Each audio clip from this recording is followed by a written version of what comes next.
Hello student, welcome to science class. Today we will start the revision class chapter 9 heredity and evolutions. Everyone know the variation, heredity, traits and genetic changes. So now the start of the revision class. First topic हमारा जो था variation के ऊपर था और उससे पहले हमने ये पढ़ा कि हेरिडिटी होती क्या है। हेरिडिटी जनरली क्रोमोसोम्स या जीन्स क्या होती है, तो जीन्स के बारे में हमने पढ़ा था, है ना। तो इसमें जीन्स में होने वाले जो प्रेजेंट एलिल्स होते हैं वो एलिल्स क्या होते हैं इंडिविजुअली, अगर वो नए जनरेशन में शिफ्ट होते हैं, नए जनरेशन में जब ट्रांसफ़र होते हैं तो उनमें कुछ चेंजेस आते हैं जिसको हम लोग इनहेरिटेंस कैरेक्टर कहते हैं। ठीक है, इनहेरिटेंस कैरेक्टर की वजह से ही वेरिएशन दिखाई देता है। तो जनरली इसमें हमने इनहेरिटेंस कैरेक्टर के बारे में पढ़ा था, जो आपको एलिल्स के बारे में भी आइडेंटिफाई किया था। तो आप इसमें देखेंगे तो सिंपल चीज़ वही है कि inheritance from the previous generation provide both the common basic bodies design, ठीक है, and suitable changes in it. जित हल्का सा चेंजेस होता है, सुटेबल चेंजेस आता है, और जैसे कि हम मॉस्किटो में देखने को मिलता है तो वो सुटेबल चेंजेस आएगा। बाकी जो बॉडी डिज़ाइन है या फिर जो क्वालिटीज़ हैं वो वैसे की वैसे ही रहेंगी इनहेरिटेंस पे, मतलब न्यू प्रोग्रामिंग पे। ठीक है, उसके बाद हमने ये देखा था कि जैसे फिगर में यहाँ पे दिखा रहा है कि ये जो आपका पेरेंट्स है, ये जनरेशन कंटिन्यू जो इनहेरिटेंस कैरेक्टर को रिप्रेजेंट कर रही है। शेप एंड साइज सब सेम है, बस चेंजेस क्या, सुटेबल चेंजेस उसमें आ रहे हैं। ठीक है, do all this the variation in the species have equal changes of the surviving in the environment. इस सभी वेरिएशन में एक इक्वल चेंजेस आता है जिससे वो क्या करते हैं, एनवायरनमेंट में सर्वाइव करने के लिए कैपेबल होते हैं। ठीक है, तो डिपेंडिंग ऑन द नेचर, जो ऑब्वियसली नॉट, जनरली क्या होता है कि जो इनका जो चेंजेस होता है, सॉरी, डू और the variation in the species have equal changes surviving in the environment. क्या ये ऐसा होता है, ये क्वेश्चन पूछा गया है, मतलब ये क्वेश्चन किया गया है कि वेरिएशन जो आती है वो स्पीसीज में इक्वल अमाउंट में आती है। तो नहीं, ऑब्वियसली नॉट, क्योंकि डिपेंड करता है उसके नेचर पे, है ना, उसके पेरेंटल डीएनए पे, डिफरेंट ऑफ इंडिविजुअली ट्रेड्स पे, कि ट्रेड्स क्या है। ठीक है, तो उस जनरेशन के ट्रेड्स क्या हैं, 5 जनरेशन में उनके जो कैरेक्टर दिखाई दे रहे थे वो कैरेक्टर क्या है, तो उस पर वो डिपेंड करता है। ठीक है, तो हम नहीं कह सकते कि इक्वल अमाउंट में सभी स्पीसीज़ में, कॉमन स्पीसीज़ में भी वो चेंजेस आते हैं। डिपेंड करता है उसके वेरिएशन एंड उसके ट्रेड्स के कैरेक्टर पे, हम बोल सकते हैं, या उसके जो जितने भी डिफरेंट इंडिविजुअली एलिल्स हैं उनके कैरेक्टर पे डिफरेंट करता है प्रोग्रामिंग के न्यू कैरेक्टर। अब अगला टॉपिक आपके बुक में हेरिडिटी को लेकर है। तो हेरिडिटी को में the most obvious outcome of the reproductive process, clear हो रहा है यहाँ पे। Still the remain the generation of individually of the similar design. ठीक है, जो सिमिलर डिज़ाइन है ज़्यादातर उनमें इसी तरीके से दिखाई देता है। मतलब हम बोल सकते हैं कि जो हेरिडिटी है, मतलब 5 जनरेशन जो कैरेक्टर पास आउट हो रहा है उस कैरेक्टर में कोई चेंजेस नहीं आता, एक हल्का सा सुटेबल चेंजेस होता है जो दिखाई नहीं देता। इनहेरिटेंस ट्रेड, आपको मालूम है कि इनहेरिटेंस ट्रेड क्या है, जो 1 generation to next generation pass out होने वाले जो कॉमन कैरेक्टर हैं, हल्के से चेंजेस वाले, उनको हम इनहेरिटेंस ट्रेड्स कहते हैं।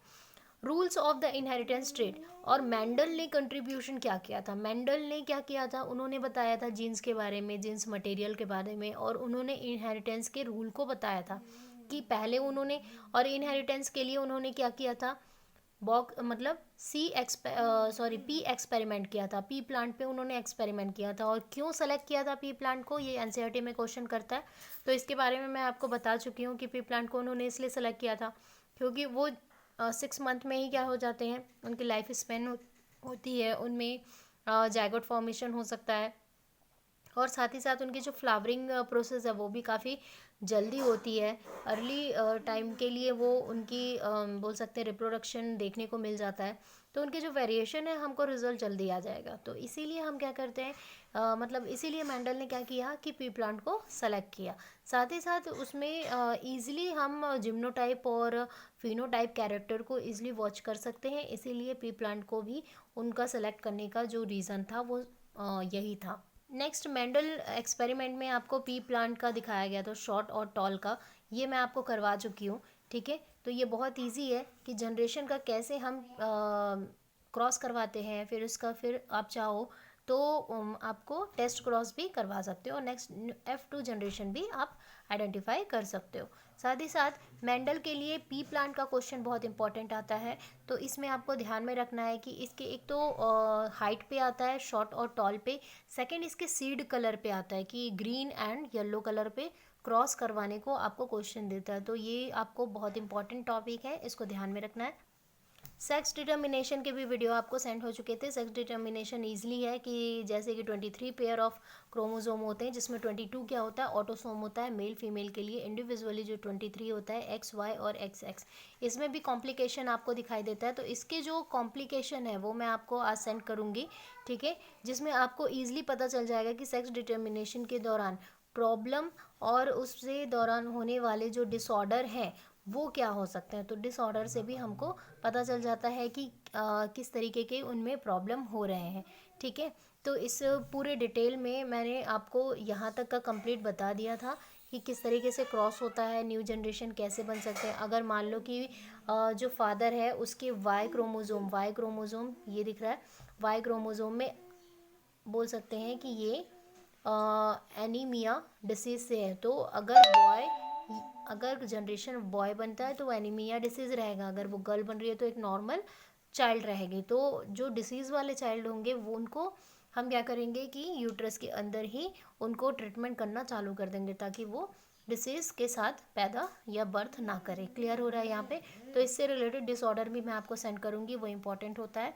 कभी कभार वो 1 मार्क्स का पूछ देता है और इसमें बीच में दिया हुआ है, सिर्फ क्वेश्चन किया है आपको डिटेल, जैसे यहाँ पे दिया हुआ है बोथ द, यहाँ पर women have a perfect pair of the sex chromosome both called X, but men have a mismatched pair in the one is the normal size of X and will other is the short one called Y.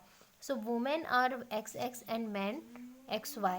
Can we work that the inheritance pattern of the X and Y?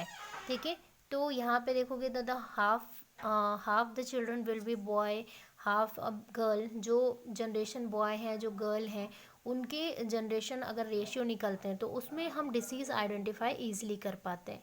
तो इसके जो disorder हैं वो मैं आपको send कर दूँगी, तो आपको ये और टॉपिक क्लियर हो जाएगा। नेक्स्ट देखते हैं एन इलिस्ट्रेशन।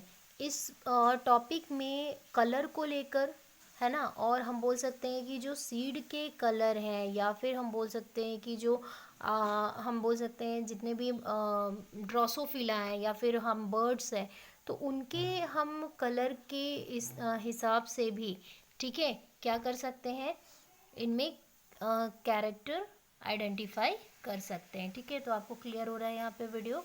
तो ये याद में रखना कि जितने भी हमारे पास इलिस्ट्रेट, मतलब कि हम बोल सकते हैं कि ग्रीन लीव है या फिर हम बोल सकते हैं कि उनमें जो सेक्सुअल रिप्रोडक्शन है can be generate the late of imagine also the crow eat in the battles. तो जनरली क्या होता है कि जो क्राउ खा रहे हैं, ठीक है, जो भी सीड खा रहे हैं और जब वो उसको रिलीज़ कर रहे हैं, ठीक है, बैटल फॉर्म में, तो जनरली उनकी जो रिप्रोडक्टिव में वो हेल्प कर रहे हैं, रिप्रोडक्शन में हेल्प कर रहे हैं, और जो उसकी वजह से जनरेशन पैदा हो रही है, जनरेशन, न्यू जनरेशन हमको मिल रही है। तो न्यू जनरेशन भी हमको क्या मिल रहा है, अलग कैरेक्टर और अलग क्वालिटी के मिल रहे हैं। तो इलिस्ट्रेट क्या होता है कि जनरली जो एटमॉस्फेरिक या नेचर के थ्रू या फिर एनी अदर ऑर्गेनिज्म के थ्रू हमको क्या होते हैं कि न्यू जनरेशन देखने को मिलती है। ठीक है, अब आते हैं स्पेसिएशन पे। स्पेसिएशन इट मीन्स होता है कि जो बहुत ही लॉन्ग टाइम में होने वाले चेंजेस, जो बहुत लंबे समय तक धीरे धीरे धीरे धीरे चेंजेस होता है। जैसे कि जिराफ के जो गर्दन है, जो नेक है, उनका लंबा होना, या फिर हम ह्यूमन बींग्स में भी देखें तो हमारा बहुत सारा जनरेशन अगर देखें तो उसमें चेंजेस आना। तो ये जो चेंजेस है वो बहुत ही माइनर चेंजेस होता है, बहुत धीरे धीरे दिखाई देता है और सडन बहुत सालों में ये चीज़ क्लियर होता है कि अच्छा हाँ चेंजेस हुआ। तो जनरली इसको सबसे पहले, स्पेसियन को सबसे पहले 1906 में एफ कॉक ने दिया हुआ था, और इसका मतलब था कि the formation of new and the distinct species in the cross of evolutions. Evolution के कारण है ना, उनमें जो बहुत माइनर चेंजेस होता है, जो अचानक से सडन दिखाई देता है, तो उस चेंज को हम स्पेशियंस कहते हैं। क्लियर हो रहा है? जैसे आप ह्यूमन बींग्स में, जैसे कि हम बोलते थे कि हम पहले बंदर थे और अभी इंसान हो गए, तो जनरली हमारे जो चेंजेस हुए वो एटमॉस्फेरिक या इवोल्यूशन के थ्रू हम में बहुत सारे चेंजेस आए और हम अब ऐसे दिखाई देते हैं। तो सेम वही चीज़ है कि जिराफ में भी आपको देखने को मिलेगा, बहुत सारे ऑस्ट्रिच में भी जैसे ऑस्ट्रिच के स्पीसीज हैं उनमें भी ये चीज़ देखने को मिला है। ठीक है, तो लिजार्ड है, ये सभी सब स्पेशियंस में आ जाते हैं। तो अब यहाँ पे आपका देखा जाए तो चैप्टर ख़त्म होता है। आपको बस सेक्सुअल या क्रोमोसोमल डिसऑर्डर में सेंड करती हूँ, बाकी इसमें कंप्लीट हो चुका है। इसके क्वेश्चन आंसर मैं आपको सेंड कर चुकी हूँ। कोई भी डाउट हो तो कभी भी क्वेश्चन कर सकते हो। और मैं आपके अगले क्लास में इसके टेस्ट लूँगी, तो बी प्रिपेयर। आपके पास 2 दिन है इसे कंप्लीट करने का और इसे स्टडी करने का। गुड लक बच्चों।